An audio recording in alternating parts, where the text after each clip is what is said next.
അതൊന്നുമില്ല, എന്തായാലും നമുക്ക് ഇന്റർവ്യൂ തുടങ്ങാം. നിന്റെ പേരെന്താണ്? നിനക്ക് എന്തിനൊക്കെ പേരുള്ള?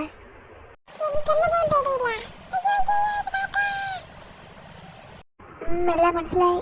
നീ ഏലിയനാണോ?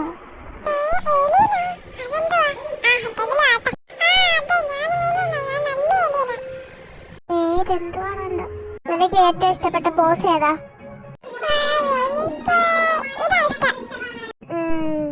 ഞാൻ റിസൾട്ട് പറയാൻ പോണ, ശ്രദ്ധിച്ചു കേട്ടോളൂ. നീ പാസ്സായില്ല. അങ്ങനെയൊക്കെയാണോ പറയണ്ട കൊച്ചേ? പോവല്ലേ. എന്നാ പിന്നെ നമുക്ക് ഒന്നുകൂടെ പരീക്ഷ എഴുതാം. പിന്നല്ലാതെ. ഞാൻ പറയുന്നത് നീ പേപ്പറിൽ എഴുതണം കേട്ടോ.